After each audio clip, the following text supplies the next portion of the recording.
गुरुदेव, राधे राधे। मर जी, आपके चरणों में कोटि कोटि प्रणाम। मर जी, इस संसार रूपी खेल के विजेता परम शक्ति श्री सदगुरुदेव जी, क्या हम आपको इस लौकिक जीवन की इस दिव्य आध्यात्मिक यात्रा को आपके पूर्व कर्मों के प्रारब्ध का हिस्सा माने या इसे आपके नवीन कर्म रूपी पुरुषार्थ का प्रमाण माने? हमसे पूछ रहे हैं, आप बता रहे हैं।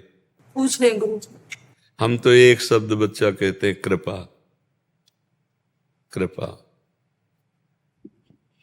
केवल कृपा, भगवान की कृपा। उन्होंने बचपन से ऐसी हमारे अंदर प्रेरणा की। उन्होंने हमें निकाला संसार से, हमें संभाला, न कहीं फंसने दिया, न कहीं गिरने दिया, और आज जीवन की यात्रा में जहाँ तक पहुँचाया उन्होंने पहुँचाया। ना इसमें मेरा नवीन कर्म है, ना इसमें मेरा प्रारब्ध है, इसमें केवल भगवान की कृपा। जो हमने देखा, अब इसके बाद भगवान जाने। हमने जो देखा कि कई बार कहा है कि जैसे एक सूखा तिनका रास्ते में पड़ा हुआ है, सबके पैरों के नीचे दबता है, लेकिन जब वायु का संयोग मिल गया तो आकाश में उड़ चला। भला उस सूखे तिनके में क्या सामर्थ्य थी कि वो आकाश की ऊंचाई को छूता? वो तो वायु की कृपा हुई कि वायु के संग से, तो भगवान का अनुग्रह, भगवान की कृपा जीव को सतमार्ग में लाती है, पुष्ट करती है और सत की प्राप्ति भी करा देती है। तो तुम्हारी कृपा तुम्हें रघुनंदन, जानहि भगति भगत उर चंदन। बस ये प्रसंग ऐसा है कि इस विषय में भगवान की कृपा के लोग अनंत माताओं जैसा दुलार करते हुए अगर वो ना लाते तो हमारी सामर्थ्य कहाँ थी कि हम इस मार्ग में चल पाएं, क्योंकि हर कदम शूल है, पर उनकी कृपा से वो शूल भी फूल बन जाता है। हर कदम कैसे, अब बाल्यावस्था से अभी तक पूरे जीवन की एक यात्रा है जिसमें देखा है कि जहाँ केवल प्रभु, केवल उनका सहयोग, वही हाथ पकड़कर चला रहे हैं। अब जीवन की यात्रा पूर्णता की तरफ जा रही, तो उनका था कुछ कि अपने हृदय की बात चार लोगों के कान में पहुंच जाए, उनका मंगल हो जाए। इसलिए घर बैठे पूरे हर जगह बात पहुंचा रहे हैं, वही तो पहुंचा रहे हैं। नहीं तो हम तो कभी जिंदगी में वृंदावन के बाहर जाते नहीं, तो हमारी बात कैसे पहुंच जाती? वही पहुंचा रहे हैं, यंत्र रूप बन गया साधन, पूरे विश्व में बात पहुंच रही। सारा खेल प्रभु का है, वो करें करावें आप सब, जने बढ़ाई दें। बिल्कुल बिल्कुल, हमने अपने बचपन से अभी तक देखा, ऐसे घसीटा गया, भगवान ने मुझे घसीटा नहीं। हमारे अंदर एक प्रश्न आता, जब स्कूल से आते, माँ पिता भाई सबको देख के, ये सब मरेंगे, ये किसने दिया प्रश्न? ये सब मरेंगे, मरेंगे तो प्यार किससे करें? कोई तो अपना होना चाहिए। बस इस प्रश्न को ढूंढते ढूंढते गांव में एक श्रीमद् भागवत हुई। भागवत में जब सुना तब निकला इसका कि अपने तो भगवान है, दूसरा कोई, तो बस लगा भगवान की प्राप्ति करनी। 9th साइंस साइड पढ़ करके भाग पड़े। बस उस कदम से और आज तक जिसने हाथ पकड़ा वो केवल भगवान ही हम हृदय से जानते। ये तो अभी चंद मात्र 10-12 वर्ष की बात है जो तुम देख रहे हो।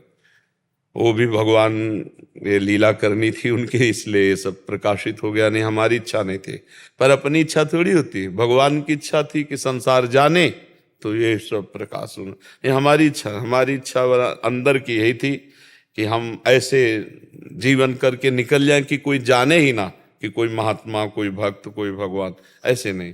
पर वो होए सोई जो राम रचि रखा, भगवान ने जो कर रखा है, और उससे जगत का मंगल हो रहा है। इसलिए हम ये, और भगवान की इच्छा का सपोर्ट हो रहा है कि अगर केवल प्रवचन और रुपया पैसा कमाना ये सब बात होती, जिंदगी में हम इसे स्वीकार नहीं करते।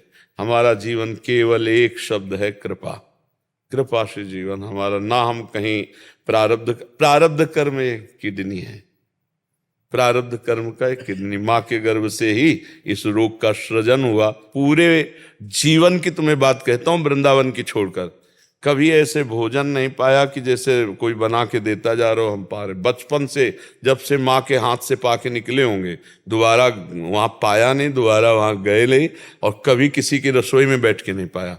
वो जो ऐसे भिक्षावृत्ति से मिला, गंगा किनारे देव मंदिर, विद्यालय, बस इसके अलावा हम किसी के घर नहीं सोए, कभी किसी की रसोई में ले बैठे। अब ये कि आखिरी जीवन के पल हैं, अब दोनों किडनी फेल है, जय दिन भगवान को सेवा लेना है तय दिन ये व्यवस्था उनकी चल रही है। ये उनका खेल है, उनका खेल। सारा खेल हमने, मतलब देखो, जैसे आप प्रकृति से युक्त होकर अहम से सोचते हो ना, तो आपको लगेगा मैंने किया, और जब आप उसी अहम को परमात्मा में, तो जैसे अर्जुन के रथ की बागडोर भगवान संभाले ना, बिल्कुल हमें ऐसे दिखाई देता मेरे जीवन यात्रा को मेरे श्री कृष्ण अपने हाथ में लिए हुए चला रहे हैं।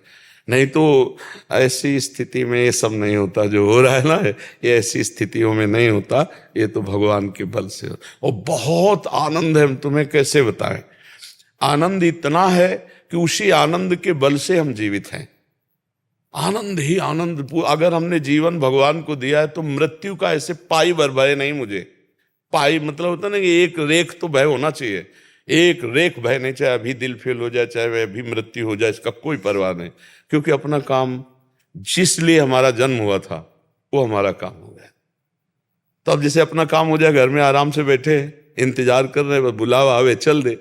पूरा जीवन का निष्कर्ष जो था, जो मिलना चाहिए था, वो बात बन गई। हम प्रभु के हैं, प्रभु हमारे हैं, और हमारे जीवन की बागडोर प्रभु ने ले ली। अब हमें कोई चिंता, कोई शोक, कोई भय नहीं है। और वही हम बात आप सबको अपनी बताते हैं, पढ़ी लिखी बात नहीं, जो हृदय में बात है, जिसको हमने अनुभव किया, जिसको देखा, जिसको समझा, वही बात आपको बताते हैं कि आपका जीवन परम सुख के लिए है। इन क्षुद्र भोगों में लग करके परमात्मा से विमुख होकर के फिर वही जन्म, फिर वही मरण, फिर कब तक भोगते रहेंगे, कब तक मरते रहेंगे। कितनों को प्यार किया कितने जन्मों में, कौन मेरा साथी रहा। अभी शरीर छूटा, फिर नया परिवार, फिर नया मकान दुकान, फिर मरो, फिर नया, कब तक चलता रहेगा। कोई तो शाश्वत प्रेमी होना चाहिए, नित्य प्रेमी होना चाहिए, जो जन्म जन्म मेरा साथ निभाए, वो हरि हैं। वो ये स्त्री पुरुष शरीरधारी नहीं। शरीरधारी नहीं कहते जन्म जन्म हम साथ निभाएंगे। जन्म जन्म कहाँ, इस शरीर छूटा, खत्म खेल, जीव जहां भेजा जाएगा वहीं जाएगा। स्वतंत्र परमात्मा तो है नहीं कि वो तुमसे जाके मिल जाएगा। वो केवल परमात्मा एक है जो जन्म जन्म का मित्र होता है।